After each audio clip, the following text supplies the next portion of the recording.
This show is a member of the Sorgatron Media Podcast Network. Find out more at sorgatronmedia.com. This show is brought to you by Slice on Broadway, supporting Pittsburgh podcasting with the perfect pepperoni pizza.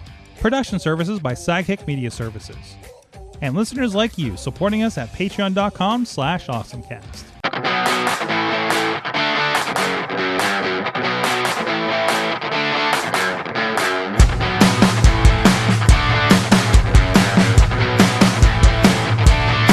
Time to get geeky, get awesome. It is the AwesomeCast. I'm Mike Sorg at Sorgatron in the social...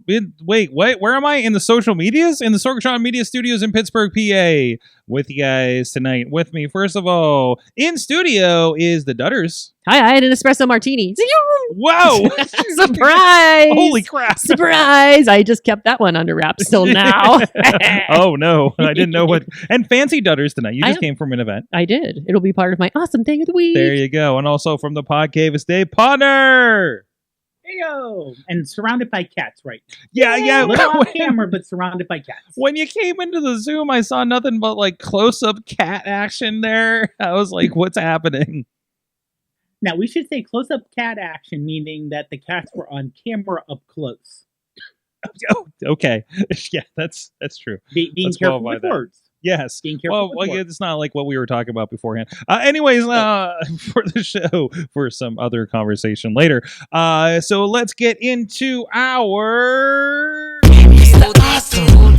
Thing of the week. Hey, Kid Metal for the Sounders. That was good to hang with Kid Metal actually this weekend at Boom on the Bridge, by the way. And we got to do a little bit of media there. And our friends over at 880 Wrestling were there, and that's already up on the IndieWrestling.us channels if you want to go check that out for free to see how that action went. It was a lot of fun. They had a pretty good crowd there and everything. So let's start with, since we just talked about it. It's Katie Dudders. What's your awesome thing? Zoom. Espresso martinis and why they are apparently, jeez. So where I was at before this was a release for the Pittsburgh Her Podcast. And this is 5 just incredible ladies from Pittsburgh. It's like Sarah Z's, who's very active in the arts around the city. If you've first night, you've seen her on every interview for that. DJ Femi, who is awesome. Dr. Jocelyn Fitzgerald. Christy Graver, who is all things horror in Pittsburgh, in my mind. And then Rachel Rennebeck, who from John and Rachel from the Jagoff podcast, and all around incredible human. They're doing a bi-weekly podcast, and they're working with Pittsburgh Magazine and Jagoff Media.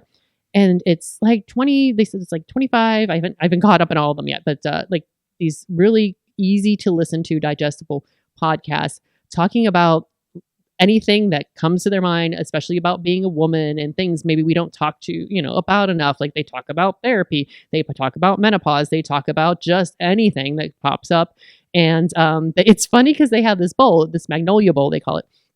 And essentially you're invited to, submit a question, and they'll just pull something out of the bowl and go, okay, we're going to talk about this now. And, but yeah, it's great group of ladies. This is going to be such a fun podcast and such a good podcast and a lot of conversations. I mean, like just between, like I said, the arts and medical, everything across the board, and just so many places that all these ladies like touch folks in the city of Pittsburgh. Mm-hmm. And I am so excited to hear every episode. Like I said, I just started listening to it and I'm so excited. And they had a big release party. There was a bunch of other amazing ladies and John Chamberlain, of course. And John. Yeah, we love John. There were other guys there too, but it was just because you had to always say John. But yeah, I'm looking forward to hearing more from these ladies. And I think it's going to be a great podcast. That's awesome.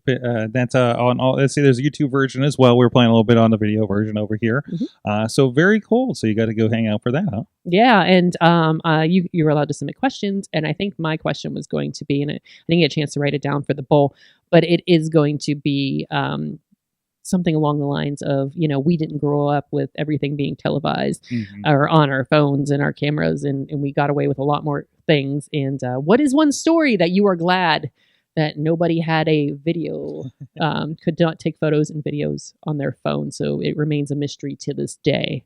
There's no evidence because it was such a different world. Absolutely.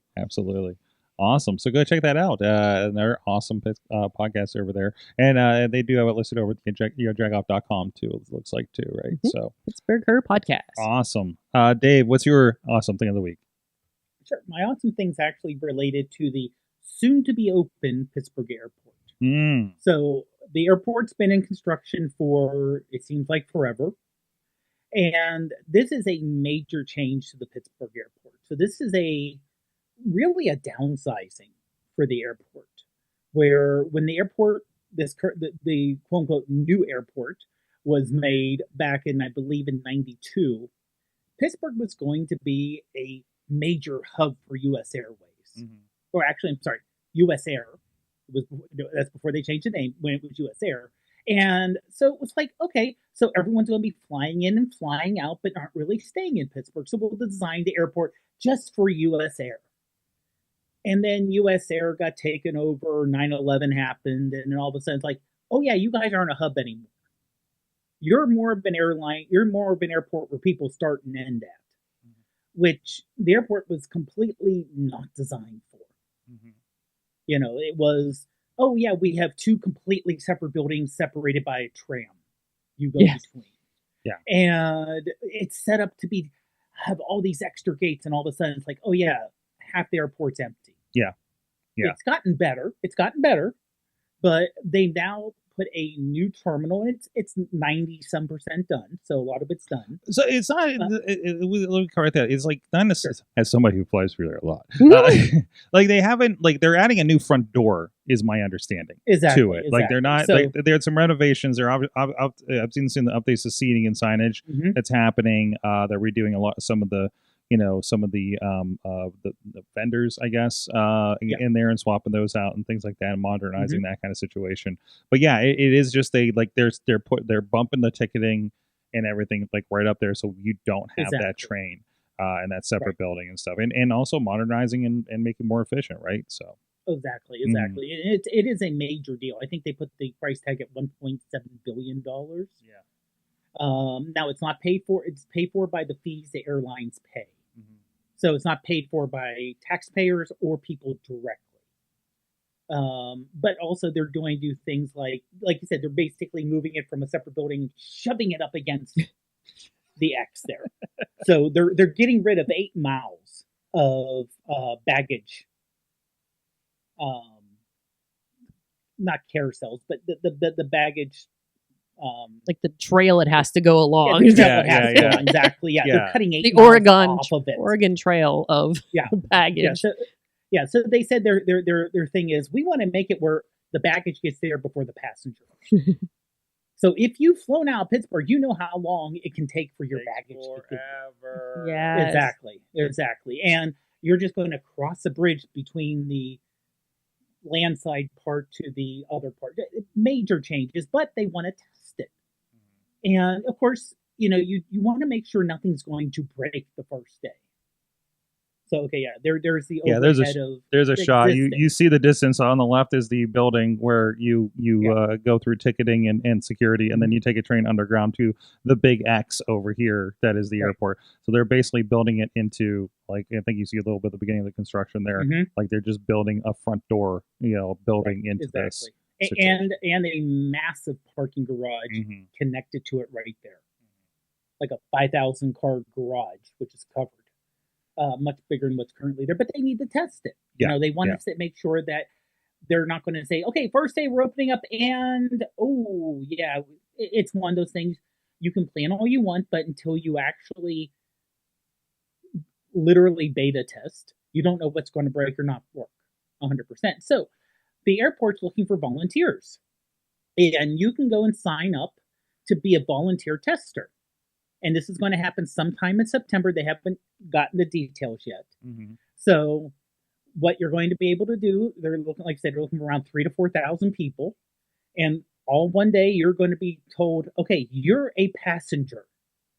Here's what you're going to do. And you're going to basically do a role as a passenger getting ready to fly out. To, test all the different gates and, okay, we're moving here. Is there a major issue here with thousands of people here? Is there a squeeze here? they're going to have, instead of the 3 or 4 TSA area with the machines, there's going to have 12. So they want to test and make sure that all works for you. So they're just looking for volunteers to head on out and give it a try. I love that they give you scenarios. I'm sorry, Dutters? They give you scenarios. Exactly. Yeah. So literally, it's going to be, you're a passenger who's doing this, and here's your script for the day. As far as I know, no zombies. No. It's in September. It's close enough to October. They should have a zombie. It's Pittsburgh. We need a zombie. But it's going to be first of all, it's kind of neat to be in a building before it's open to the public. Mm-hmm. And to see, I'm sure you'll see some behind the scenes. I can't guarantee, but I can imagine, since they're doing all this testing, you're going to have all these things going along, seeing everything that's happening. But they also say, since you're going to be there, just like if you're flying, you do need the right ID. So you'll need the correct ID with you. You're going to be handled just like if you're flying out. So you're going to have to, deal with security. I'm sure they probably want everyone to go through security to make sure there's not an issue with the new machines. And with the different things going on. So they're going to try this all out in September. And I think they just announced it today for a chance to, if you're interested, give it a try. That's pretty cool. So if I get selected for this, I bring all of my massive amounts of batteries in my camera case and really kind of test them out. That would be great. Yes. That would be great. Yes. Listen, I got a scenario for you that I do about 8 times a year. So. Well, what? Supposedly with the new machines, the new X-ray machines, you will not have to take out your laptop, iPad, or any electronics like that from your case. And that's I have pre-check, so I already don't, as long as it's not something stupid. Where were we coming from in Maryland, where they closed TSA pre-check at 9, and we had to go through all the crud and everybody yelling at us? Like, man. That was so bad. Yeah, exactly. No one will have to take anything out going in the future, assuming everything works the way it should. And hopefully it's a little more sensitive and can tell, though, it's a camera and batteries. Katie knows Katie knows how much I've been pulled aside for my my baggage. Yeah. So, there's a lot of batteries. And I don't know if this means that we don't have to take our shoes off anymore or belts off. Because that would be really nice. That would be nice. So, but then, there's a lot of shifting standards. I know they've been cracking down more on the idea. Like, Katie, did you notice on these last couple of flights, they said that if you have a battery charger, it has to be within sight? Yes. So, like, that was an interesting new thing. Mm-hmm. So, and I guess there's been like more of a rash of battery issues or something, which is just going to make things more difficult. So, like, somebody asked me about the wattage of my batteries. I'm like, I've never been asked this in 10 years, and I've had the same batteries. So, and then he's just like, yeah, it's okay. I'm just like, well, then why'd you ask? What's happening? So it was something like 100 watts or something, like, was a concern. Which, like, I don't think I use anything that high end. So I leave the Jackeries at home, for instance, right? But very, very interesting. Yeah, we've been seeing the construction, and my big question is what happens with Rex with this? Where are they going to put Rex? I'm assuming right now all the statues and everything will be moved over to the new terminal. The dinosaur is still the T-Rex is still, and this is a fossil. I think in conjunction with the Pittsburgh Natural History Museum, right, Katie? Mm-hmm. Yes. And it's down by the train when you come down the escalator. So I just wondered if they were leaving it down there. They're not, because you won't go down there anymore. That's why I'm like, they got to put it somewhere. But I mean, they're gonna have looks from the pictures we're seeing here. They look like they'll have a giant space and maybe stick it up. And I'd love if it just is in the open ticketing something, or like in the baggage area. That's what greets you when you come to Pittsburgh. Hey, here's a dinosaur. It's not the weirdest thing. We'll get into some more weird things with airports and towns here in a little bit, probably. So.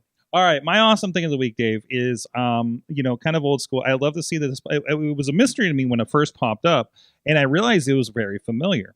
So Xbox on Game Pass, this is for every level of Game Pass, even the cheapest one that they added this. So they added an Xbox retro classics. I saw this pop up in there, and I was like, oh, what's this? And I started poking around on it, and basically it's a lot of classic Activision games. And not only is it Activision games, it's also it's actually run by Antstream. We've talked about Antstream a little bit here on the show. It's a service that you can go, I think you can pay like now a yearly fee for it to get things without all the ads and the coins and things like that. I think you can still play some of it for free, but they have a lot of old school games on there, like old Super Nintendo games and Atari games and things like that. So what they've done is, since Microsoft bought Activision, there's a lot of Activision games on here. So it is a giant catalog of old school Activision games. There's the original MechWarrior from the Super Nintendo on here. There's MechWarrior 2. I got excited because MechWarrior 2 is on here, and it's one of those games that came with my PC, like my ATI Rage Pentium machine back in the day. So I was really excited to see it, and I started playing it, and I was like, this isn't the same. Like, it's the same game, but it didn't look as good. It's the PlayStation 1 version, which looks a little, my version was nice and smooth. This is not. Mm-hmm. So there's actually a PlayStation 1 game as part of this. It's the only one that's a part of this. But there are Super Nintendo games that are part of this. There are, games from across the board, PC games that are part of this as well. And it's all part of that, kind of cool thing. So if you like that kind of Atari, what was it? Intellivision, I think was their console. Was that right? Intellivision was before that. Was yeah. So Intellivision and ColecoVision. Yeah, so it's like Pitfall. Yeah, Pitfall. A lot of Pitfall on here. River Ray, Quest for Glory. I do wonder for the Atari games specifically, mm-hmm. how do they map the controller? I think they're pretty specific. I don't know. I haven't gotten too much into those old Atari games, but the only reason because there's one Atari game up there which really gave me memories back, and that was the Cathalon. Because I had that for the Atari 2600. Okay. And the way it worked is when you were running, you just moved the joystick back and forth. Mm-hmm. Yeah. Literally back and forth. But that's like also, you have analog sticks on here, right? So, and this is Willie Beamish, which is a point and click game, I believe. So there's there's DOS, mouse games that are being adapted on here too. So there's a lot of kind of workaround on this kind of thing. Because I remember my friend and I used to play each other in the Cathalon, and we always skipped the 1500 meter race because it was literally a minute. It felt like a minute of you just holding the joystick, going back and forth as fast as you can, and just keep going and going and going and going. No skill, just how quickly can you back and forth move the joystick. And I could just see a more modern game controller, which is a hell of a lot more expensive than those little Atari sticks with the big chunk feel to it. Just breaking if you try to do something like that. Yeah. Where the Ataris were like, you have a button and you can go up, down, left, right, and a button. That's what you got.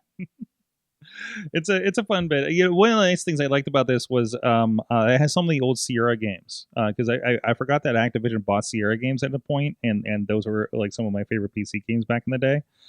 So I think like the William Beamish, like some of the Police Quest, like games I haven't had a chance to actually take a look at, but it's cool that they have them in here for options. So I think it's pretty cool. So, Kitty, I know you have the classic games on your Switch, but this is my Xbox version, I guess. Yes, exactly. So, not as nice as old Mario's or anything like that, but it's okay.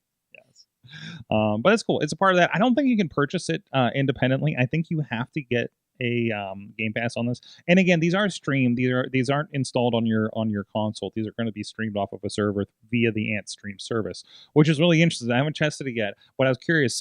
So you can access this via the Xbox Cloud Gaming, but I'm presuming that you're logging into a console that is then also going to stream this from the Antstream servers. So you're just, like, I don't know if they're localizing it or what, and also you can get Antstream on your phone through, I think, a browser web app that'll let you do some of these games directly and do that kind of thing. Actually, I haven't loaded that for a while. I wonder what their thing is for the phone version of this. I think I loaded the wrong thing. No, that's the right one. But that's worth playing with if you like classic games, and it's pretty sign in here and see what it looks like here. But it's definitely worthwhile if you like playing. I was playing a lot of the old like the Super Star Wars games are on there on the Antstream version, the true Antstream version of it. Like old like Data East games, old Burger Time and things like that. Like I really appreciated those.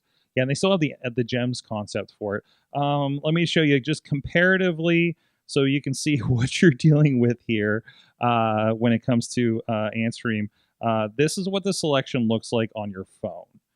So it's definitely much more extensive, but you are going to be, I think it's going to be limited plays, like old Ninja Gaiden, like Super Return of the Jedi, Metal Gear, some Neo Geo games, Namco games, Double Dragon. Like it's definitely a lot more kind of fleshed out with this. So a lot of great old Bad Dudes. Anybody else remember Bad Dudes? That was a big arcade one for me. Worms, like really good Fatal Fury games. So really cool lineup there. Definitely recommended for a nice and easy, to deal with ROMs or anything like that for your classic games. So that is our Awesome thing of the week. Thank you, everybody that supports the show over on patreon.com/awesomecast. Our friends Brian Crawford, Cynthia Klosky, John DeGore, and Dave Podner.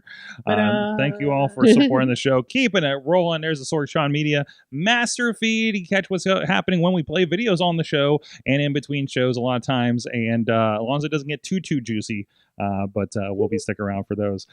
So thank you, everybody, supporting the show there and checking those out and checking out those videos and being part of that community as well. We have a great Facebook group where we do share some stories throughout the week. I've been very busy. Have not been sharing much, but Podder's been sharing some fun stuff we'll get to in a minute here. But in the meantime, we do have also a contribution from our man Chachi with a very educational version or research edition. Science edition, I think he says. We'll find out in a second. Here's the Chachi Says Video Game Minute. Hey kids, welcome back to the Chachi Says Video Game Minute. Here's as much video game news that I can cover in under a minute. Science edition. According to research published by the International Journal of Psychophysiology, video games help calm the body. Regardless of the type of video game being played, participants did show heightened stress and aggression during battle types, but overall finished being calmer and more balanced at the end of the session. It was noted that gaming can have negative effects when it interferes with sleep, relationships, and responsibilities, but overall, turns out it's a great stress release. And lastly, a breakthrough video game is helping to understand how children with autism learn. Haptic Cart, a game developed by researchers at the Kennedy Krieger Institute and Johns Hopkins University, helps figure out if a child learns better through physical sensations or verbal cues. It was found that people with autism often show motor skill difficulties that mimic their social difficulties. The racing game was chosen because it doesn't require a simple button press to play. You actually have to control the car. Ultimately, it allows them to more reliably help children on a case-by-case basis. Thanks for watching this week's Chachi Says Video Game Minute. We'll see you next time. Thanks, Chachi, for that awesome video game minute. So let's get into what else. Do I got any other video game stuff here? I don't think. Oh, there was one. Brian Crawford shared this. I did not get into it too much, except for the really quick happy news. We got a lot of trip articles here today. I noticed that they're coming through. But he shared this article that there's a computer and video game museum that's relocating from Baltimore to the former Penn Hills Municipal Building. So there you go, and it looks like that's the culprit right there. This is the everything guy Becker. He says he lost four board members when he chose to relocate to the Bloop Museum. Bloop Museum. Okay, you got me a name.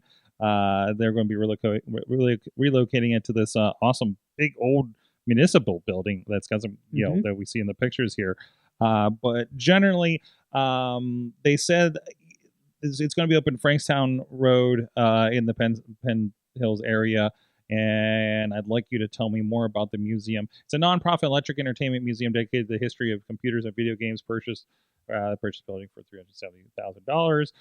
So it's a pop-up museum. It's been a pop-up museum for the first 10 years around the Baltimore area, and shared space with a couple other museums in the area as well. He's got 70 pallets of stockpile of items. does fundraisers, and it's very cool. So I don't know if this is going to be like a pinball museum kind of thing, like an old Replay FX kind of vibe or anything like that. But I'm very interested to see what happens as this thing opens up, and hopefully we can get some news on that. But some cool news coming out of Penn Hills here in the area. We can take more video games because I think isn't one of the pinball cafes closing here soon? I keep hearing about like maybe Kickback or something over in Lawrenceville, if I'm not mistaken. So, but yeah, good to see there's still more stuff coming as far as that goes. So see if they got a Facebook page while I'm at it too. So yeah, even Axios had an article on this too. So it's very, very cool. Pawner, what do you got? So I have, let me bring it up here. I have something that actually is for a Google app, but it's not called Google something. This is a Google app called, and I'm trying to get to the, see if it comes up right or not. Nope, it's not. Actually, I right on my phone, but I'm using my phone with my camera. So the idea is that it's an AI try-on video. So, and picture. So the idea is that you take a full body picture of yourself. And they basically give you a nice guideline saying, okay, here's what you want to do. You want to make sure this much of you, and you don't want to have you want to be by yourself, not with other people. And then you can take screenshots from other areas, from other places. And then I'm trying to think if this is it or. Oh yeah, this is a shop with AI mode. Use AI to buy and try clothes on yourself virtually.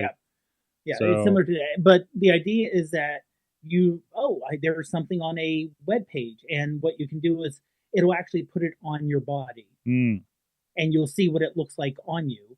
But then you can also make a little AI video of yourself doing a little move. And try this with Ruth, try this with myself. It works pretty good. I took because I don't have a lot of full body photos of myself. So the only one I have is actually one from a race. Of course it is. So you have this one over here. Yeah. We love it's got the Fame 5K 20 in the thing. And there you are. I like you give a step and wave. Well, you're obviously starting from a running pose in this thing. Yes. Yeah. So but it does like when I put you can see when I first of all, you notice I have the right amount fingers. Look at that right fit. amount fingers. Look at that fit, though. Look at that. That's the other thing. It actually, I just pants, took those trendy shoes. I took a random outfit. Said now, admittedly, it doesn't do accessories. You can see I still have my running cap on, the steel blue running cap, so it didn't fix that. But if I wanted to see what I look like in this outfit, I would have a feel for what I look like, which is, kind of a neat little setup. It's a free app. You don't need to log in with a Google account. So it's kind of nice on what it can do. And again, it doesn't work with the camera per se, so you really can't, see something in the store and point the camera at it and do it. But what you can do is basically take the photo, and once it's saved in your Photos app, you can import it into this app, and it will put it on you. Is it the Doppel app by chance? It is Doppel. Okay. It is Doppel, yes. Okay. I am downloading it now. Let's see what happens. Oh, yeah, that's it. I don't know if I'll have a full body picture of any sort. Add your photos. Take a photo. Hold on. No. We're not going to take a picture right now. So hold on. We're just going to go with this for a moment. Choose an AI model. No. Add your photo. I want to upload a photo. Here, let me pop this up here. I should say it's Doppel as in Doppl. Because it's, of course you have to have a weird spelling with it. And I can just imagine it's short for doppelganger. Oh, here we go. I got my picture with here. You're gonna love this. So I got a picture yesterday with Braun Breaker. Okay, all right. I'm making my Doppel, we'll see if it and now works. Yeah. it's either gonna be me or Braun Breaker of the WWE. Let's try that again.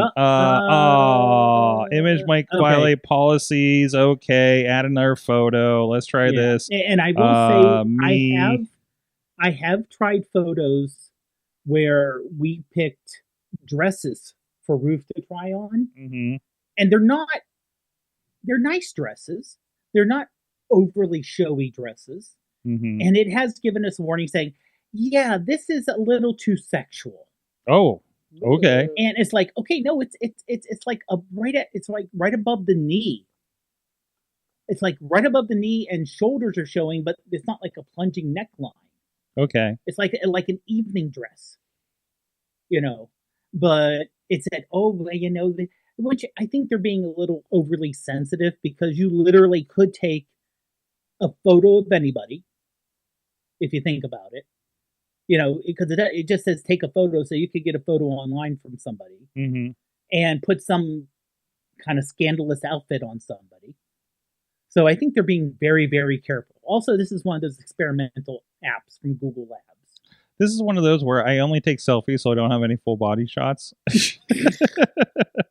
I got one of Katie, but I don't know if we want to use that one. Sure. Let's see. Where was I? Ask it. Well, as long as it's okay with Katie. Katie, can I use a picture of you for this? I can't even see what you're doing to me. It's fine. It's fine. I'm watching Bret Hart. Oh yeah, no, I'm trying to fix that situation. All right, no problem. No problem. So we're just gonna do this, and you'll find out about it in a moment. I'm here. Excited. I'm sure. So let's see. Okay, so we're making the Doppel. We'll see if this works here. Okay. It's still making a Doppel. How long does it take for you? It took this is dramatic. Oh, it's me. Half a minute or so. Half a minute? Okay, so we should talk about something else in the meantime. Oh, there we go. What's your first look? So, oh, gee, where do we want to start with? Let's put you. How about that thing? Here we go. Let's try this look. I don't know. Okay. You're going to see it about 30 seconds later. Getting my look takes ready. Another minute or so. And then I can try. Okay, then so I'm doing this kind of situation. So we're just kind of waiting for it to do something. Yeah. Okay. It's doing the processing. Is this on? Do we believe this is on phone or in the servers? I believe, given the speed it takes, I'm guessing it's on server. Okay. And since it is Google, I'm thinking it's more on server. Yeah, they do tend to do more on server, don't they? Yeah. So, all right, we're waiting. That bar is going. Oh, here we go. We got something going on here. Oh, here we go. There you go. Now, if you click the tag to animate on the right side there. It took your cup away. Aww. And do I want movement? Let's see what happens. We do. What's going to happen? This will probably take a little bit more time too. So you got this dress on. I mean, it looks pretty good. I think it created some more background for you because I think I think it was kind of closer. But I mean, that's. I don't know what's in your other hand. Your look is ready. Let's see what happens when it moves you. So where do I go? I said my look was ready. Let me. Okay, on the bottom left there. Hold on. Oh, it tells me my other things. Oh no. Yep. Okay. No, it's fine because it's generating. See how? Oh, there we go. Yeah. Oh, you're waving. There we go. Oh, there you. That's not that. That's a very almost a U movement. I like how I have to pause dramatically. Oh, hi. Yes. Hi. How you doing? Oh, and the car's moving in the background. Oh, yeah. Hi. Where are we? What is this? Was I eating a corn dog? I mean, yeah, the stick in your other hand is really suspicious, though. It's a sneaky corn dog. It's a sneaky corn dog. That works pretty decent. I don't know. Would you want to try another one? Yes, I wish I had something more formal, like just. Okay. Oh no, I want the same photo. I want a different outfit. Yeah. You basically you can select different photos to the starting point. Mm-hmm. So you can select different people. Like I have one of me set up. I have Bruce set up. So we can use that as a starting point, and you can just select whatever outfit you want. Try another look. Let's go. Okay, screenshot guys, something. Okay, no. Now it's from videos. I'm getting confused here. So, Okay. Yep. Yeah. No. So, now hit the. these are my Now hit looks. the plus. Hit the plus I'm button. going to hit down the plus. below. But it says it wants to try it from screenshot. Yeah. So the idea is that you go to you see something online, an outfit online. You take a screenshot of it, and then you can put it on top of that. So I'm like a dress-up doll here, like a paper Pretty doll. much, yeah. An animated. I don't want another photo. I just want to try another look. Look, provide. That's something I noticed was a bit of an issue. They said, "Oh, here's an AI thing." Well, that's the only AI. Once you do it once, I wasn't able to figure out how to do another AI image. Yeah, is it only letting you do one?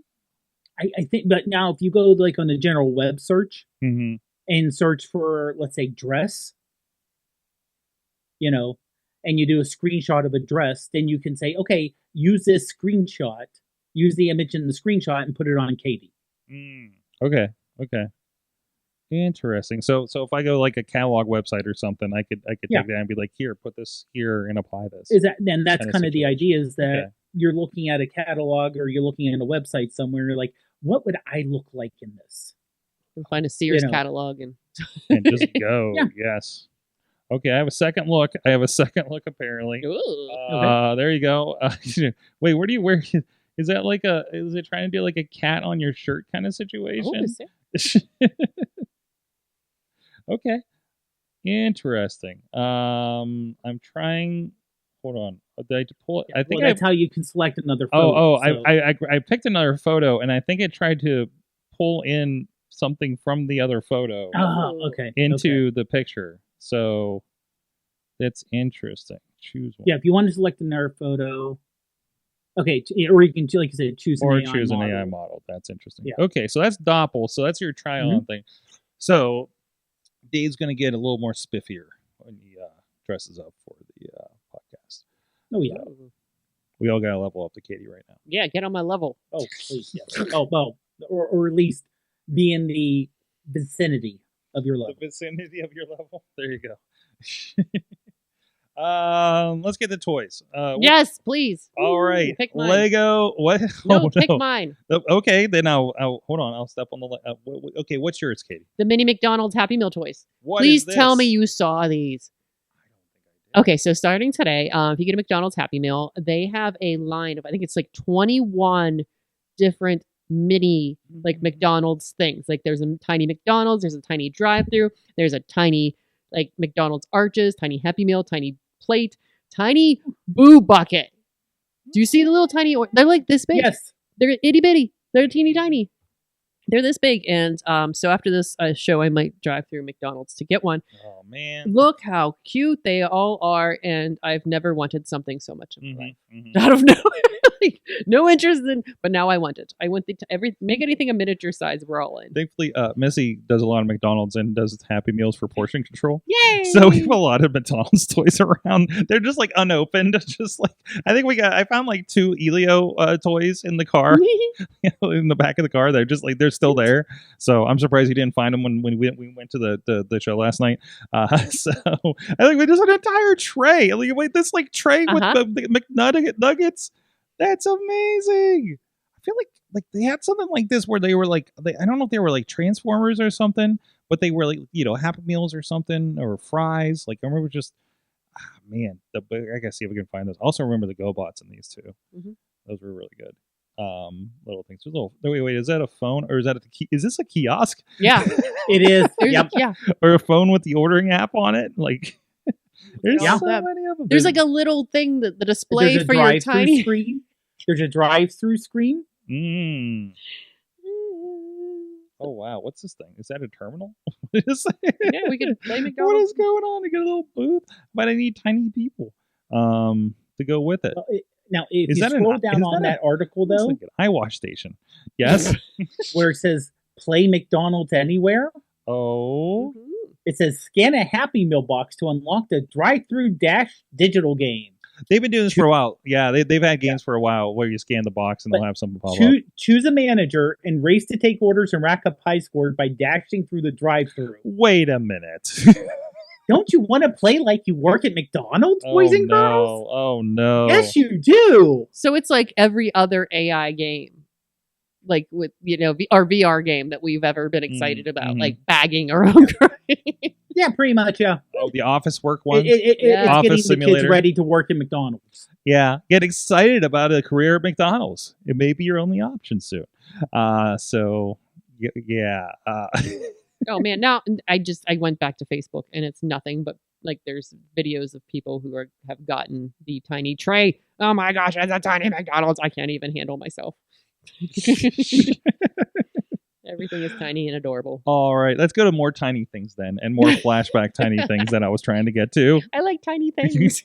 How about a Lego X-Files set officially in the works thanks to a 90s contest? It is a full, it's a multi-tiered thing with a spaceship in the woods, a gray alien, like a lot of the cast is a part of this, and like a basement bunker underneath.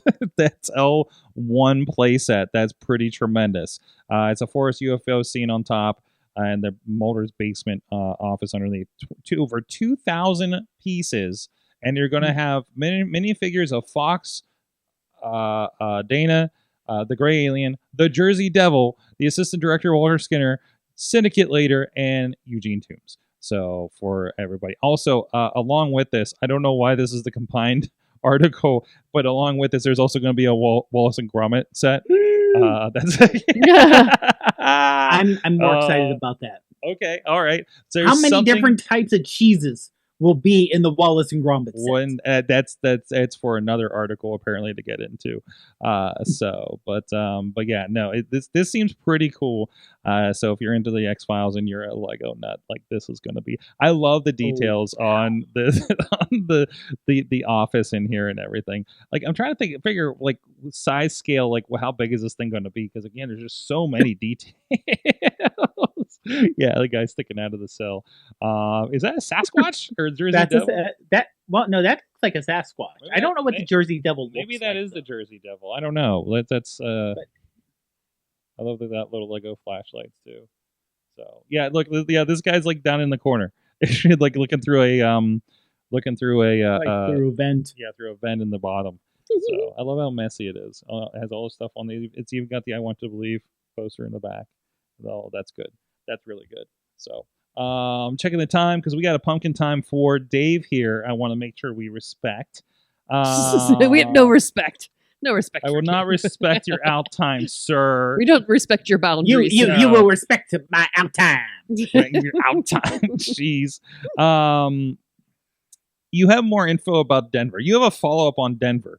Denver is going to. It's not just. We talked about the airport in the last couple of weeks and how weird it is, how it's shaped kind of in a funny way. Did you? Okay. And it has before we get to that. Go. Course and the demonic course. Okay, and then after this, I'm going to talk about Erie, Pennsylvania, for a minute. Okay, we'll get into that. But tell me what's going on with Denver this time. Well, they're trying to have a new tower built in Denver, 700-foot tall spiral tower. But it looks like on top of the tower, there's going to be some kind of light that you can see. And right now it's only concept. But people mentioned it kind of looks like the Eye of Sauron from the Lord of the Rings movie. What is the inspiration for this being built again? They want to put a big tower up. Is this just how Denver rolls? They just hey, this looks pretty messed up. Let's put it up there. And you see the trees for scale. Jeez. I mean, if you look at it, it's just a straight tower. So it's not like a big building. Mm-hmm. It's a giant tower with an observation orb. Is it not functional? Observation orb? Like, can we go up to it? I'm guessing, yeah. Oh, okay. Yeah. Okay. Yeah, it's an observation. They call it an observation spiral tower. So my guess is it's going to be one of these. You can go up and view what's up there. I don't know if there's going to be restaurants or all that's going to be on the bottom. But it's going to be, this is a touristy thing. Mm-hmm. You know, this is one of the things that Pittsburgh's kind of missing. Weird shit. We don't have a lot of just straight out touristy stuff.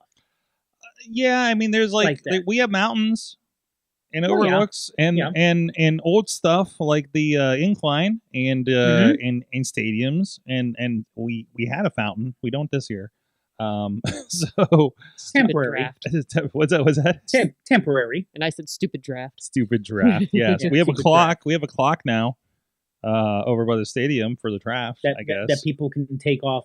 Apparently, they're unscrewing the neighborhood things. No. Yep. Oh no. They when they with the little nuts on the side that for the tower part. Mm-hmm. Apparently, they're just screwed on. And I haven't seen it yet. I haven't gone over there. Yeah. This is so sad. I keep forgetting. You can just I'm like 2 miles away from this thing, and I haven't seen it yet. And it's literally you can get on the train and get off by the stadium. It's not as easy. It doesn't feel as easy as it should be, though. Oh, yeah. We're detouring through Allentown right now, remember? So anyways. True. So it's a little longer of a trip. Yeah. But no, I mean, like I said, I would say if you want to see some crazy skyscrapers that have actually been built, there's a subreddit for skyscrapers. And people post pictures from all over the world, especially China, where they are so creative with what they want the skyscrapers to look like. Dude, Thailand was ridiculous. Yeah. Like, just driving around. Singapore is kind of crazy. Cities that you've never heard of in China that have 10,000, that have 10 million people in it. But you've never heard of it. And they show like, okay, well, this is getting built. This is what it's going to look like. And these things are like that skyscraper that was just above that. And then the Bangkok one here, I remember seeing that. It looks like there's chunks taken out of it for some reason. Yeah, but I mean, if you scroll up the page a little bit, right there, that skyscraper is going to be 1,600 feet tall. Yep, in Monterrey, Mexico. It's going to be the tallest. That's almost. And put it in perspective for people in Pittsburgh, the U.S. Steel building, I think, is 800 feet tall. So that thing's twice as high as the U.S. Steel building. It's like Dubai kind of stuff, isn't it? Yeah. So it would be Latin America's very tallest. Unique, very different. Okay. What? Well, no, I thought the ad threw me off. Yeah, sorry, we're going to scroll through, and there's an ad for like consoles on their sides. No. This is what Dubai literally looks like. It looks it looks like PlayStation consoles, and it does. Okay, it does a little bit.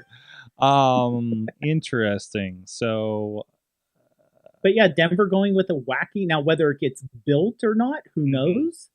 But it would be something as you're flying into this unique airport to see the Eye of Sauron out there. I can't see. I've flown into Denver multiple times. I don't think we see the city where it's at. I don't remember ever seeing the Denver. Okay. And I've been through the Denver airport so many times, right? On connectors, and I'm pretty sure it's like Pittsburgh, where it's like it's out there, So, but either way, now I'm like really obsessed with this Reddit. I'm gonna have to follow this Reddit. Not that I'm on. Oh no, it is. This a lot. It is. And joined. Just all buildings and video games now. Anyways, one last thing. Let's talk about the Erie Moon Mammoths. Yay! John Oliver is rebranding the Erie Seawolves, at least temporarily, and they accepted. They took them on, and they were researching. And on, I think, the 19th of July, he's going to be up there for a game to unveil this. And they unveiled what the mascot and the name was last night, or Sunday night on the show, the Erie Moon Mammoths. Now, why a mammoth? By the way, it's purple as hell. I definitely want that jersey. This is pretty incredible. It's a big purple mammoth with an astronaut helmet. So the story is, in the summer of 1991, according to MLB.com and John Oliver, there was a scuba diver named George Moon who was in Lake Pleasant, combing the depths of Lake Pleasant. I thought they said Lake Erie, but it's Lake Pleasant in Erie County. And he found a 3-foot-long bone, and it was for a woolly mammoth. And it was seen once. They were showed the article, or they showed the news piece. It was shown once to the public, but it's so fragile that it hasn't been seen again since that they did that. So based on that, they determined that is going to be Moon for the man who found the mammoth bone, Mr. George Moon, who is going to be there at the game, by the way. They even got him to show up to the game for this, and they're going to have a big unveiling. And there's a tremendous unveiling video that they showed of the character on the show this past week. So really cool. I love this is happening in Erie. I'm learning so much about Erie, PA, just from this. Like they keep joking about the article they found about somebody back in the day made soup out of body parts for some reason. So they keep harping on this thing. So there you go. Enjoy your Moon Man. I think there's going to be 3 games, and they're taking on the. I need to find the team name. It's the Bay Sox, the Baltimore Bay Sox, I believe, who changed their name at some point, and because they were talking about how weird like minor league baseball is, and they're the ones that it was a baseball mitt with an oyster in it. They were the Baltimore Oysters or something for a day. But to realize later that the logo looks like lady parts. Yeah. So they're bringing it back, including that unfortunate logo for one night only to take on the Erie Moon Mammoths. So love it. I'm going to look at. I want to look at some of those days. I want to make it up to one of those games. I got to see the Moon Mammoths in action. So I've been to a Seawolves game back in the day. I don't know why I went to a Seawolves game, but I ended up at one. So either way, man, I know our friends go down there for wrestling nights. Friends with Big League Wrestling up there in Erie are part of that group. So really, really cool. So on that note, Dave Ponder, it is Ponder Pumpkin time for you. So let's let you go. You got some other podcast or something to something else that's going to talk about sports ball. Ooh, sportsing. Sports ball tonight. Last night was photography.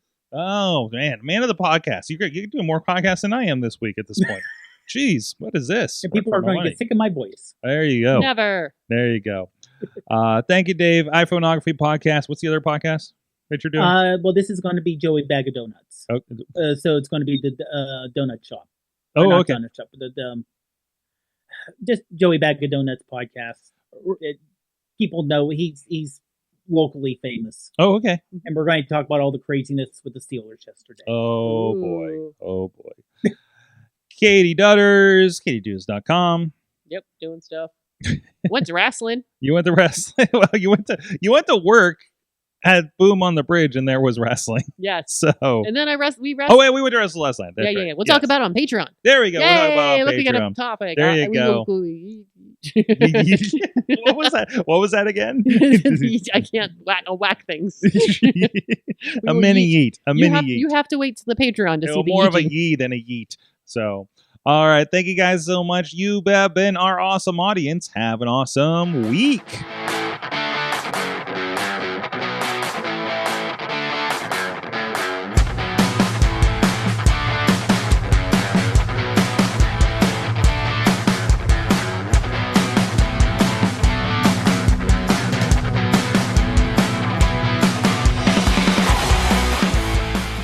This show is a member of the Sorgatron Media Podcast Network. Find out more at sorgatronmedia.com. I'm Eamon. I'm Merlin. And we're a gay. And his NB. Are you a reality television connoisseur? Do you like it discussed from an LGBTQ lens? If so, A Gay and His NB is the podcast for you. Hear us break down all your favorite guilty pleasure reality shows from Bravo, Drag Race, and just about everything in between. Listen to A Gay and His NB on Apple Podcasts, Spotify, or wherever you listen to podcasts.